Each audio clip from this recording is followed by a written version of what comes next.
Is that a motivating force for you to try and finish as the top team in the Midlands? Because last couple of years, Baggies have just had the edge in the table. I don't know. I don't think use that as a really motivational tool, really. Everybody knows that Derby is important for supporters, first and foremost. For the team, for the football club, it's vital to try and win a Derby game. The thing about a Derby game is it doesn't matter who's playing well at any given moment. You could be top, bottom, you could be near each other in the league. It won't matter, because that given game, people will do things that just look extraordinary they wouldn't do it in a normal game. Yeah. But that's a Derby game. Exactly. The Derby occasion suggests it will be tight, and so do all the stats, really.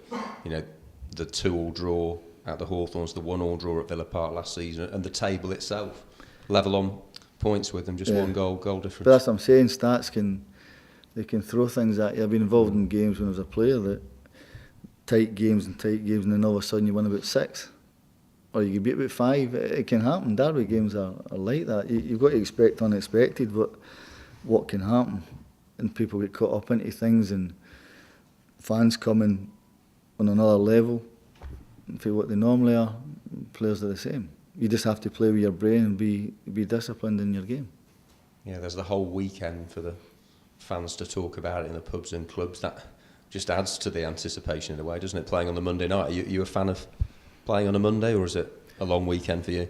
It's a long week. There's no two ways about it. It's a long week. But the night games, the Hawthorns have got a really good atmosphere because it's small and it's on top of you. So it's a really good atmosphere there, and I'm pretty sure Monday night will be no different. Yeah, going back to the table, Steve Clarke said after the Chelsea match for them that he thought the gap between the middle tier clubs, if you like, and the top level clubs, or the perceived top level, it is a little bit smaller this year. What's your view on that? Do you agree with that?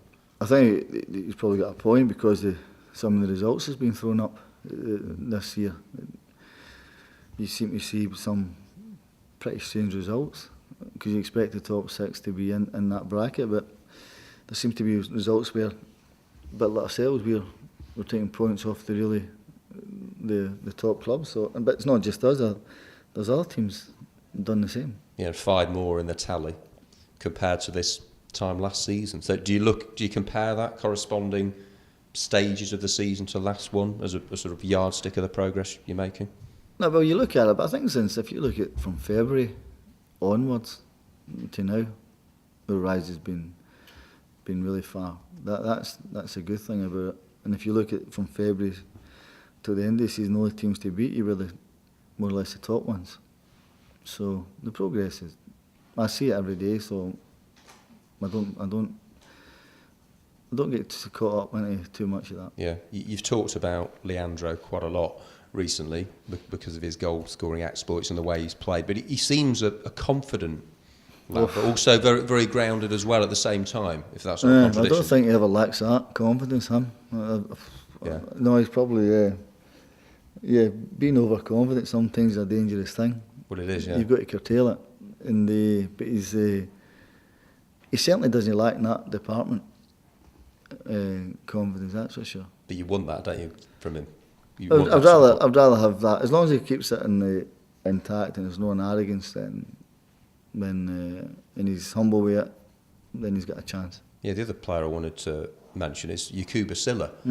When he comes in, he does a job for you. How pleased are you with the he's been great. He really has. He's been, the amount of work he puts in. He's one of the players that probably goes unnoticed. But I don't. When I watch him, you want him to do well. He's one of the really likeable guys that you want him to do really well. But when you're up against him, you certainly know you're in a game because of the way he plays the game. And he probably doesn't get as much praise as what he should do, but the last few games, I think Silla's been excellent for us.